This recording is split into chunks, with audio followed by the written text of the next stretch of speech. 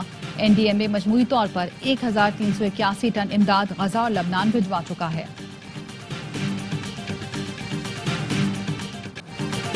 غزہ اور لبنان پر اسرائیلی جارحیت۔ لبنان میں 24 گھنٹے میں اسرائیلی حملوں میں 41 افراد شہید اور 100 سے زائد زخمی۔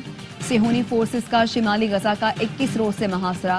24 گھنٹے میں بمباری میں 18 فلسطینی شہید۔ یمن کے دارالحکومت صنعا میں ہزاروں افراد کی ریلی۔ اردن میں بھی لبنان اور غزہ سے اظہار یکجہتی کے لیے احتجاج۔ غزہ اور لبنان کے لیے پاکستان سے 13ویں امدادی کھیپ روانہ کر دی گئی۔ ترجمان NDMA کا کہنا ہے جہاز 100 ٹن امدادی سامان لے کر اردن پہنچے گا۔ NDMA مجموعی طور پر 1381 ٹن امداد غزہ اور لبنان بھجوا چکا ہے۔ On behalf of the U.S. government and the American people, it's a real honor to join you today as we celebrate the completion of this remarkable project, the restoration of the beautiful and historic Freer Hall. امریکی حکومت کے تعاون سے تاریخی فریر hall بحال۔ امریکی سفیر Donald بلوم نے افتتاح کیا۔ منصوبے پر $3.5 لاکھ لاگت آئی۔ پاکستانی ثقافتی ورثے کا تحفظ امریکی عزم کو ظاہر کرتا ہے۔ ڈونلڈ بلوم کا افتتاحی تقریب سے خطاب۔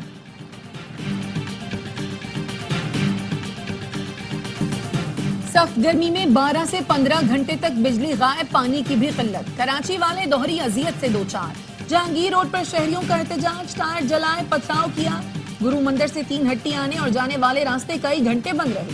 مظاہرین نے کہا کہ الیکٹرک کی جانب سے ہر ماہ بھاری بل بھیجے جاتے ہیں لیکن دن بھر بجلی غائب رہتی ہے۔ MD کیٹ میں مبینہ بے ضابطگیوں کا کیس۔ سندھ ہائی کورٹ کا 4 ہفتوں میں ٹیسٹ دوبارہ لینے کا حکم۔ کمیٹی کی چیئرپرسن نے رپورٹ سندھ ہائی کورٹ میں پیش کی۔ جسٹس صلاح الدین نے ریمارکس دیے تھے بظاہر یہ امتحان کمپرومائزڈ ہوا ہے۔ حیدرآباد اور ایک بورڈ نے تاحال رزلٹ کا اعلان نہیں کیا۔ مراکش کے جنوب میں واقع صحرا جھیل کا منظر پیش کرنے لگا۔ صحرا میں 2 روز میں 200 ملی میٹر بارش ریکارڈ کی گئی۔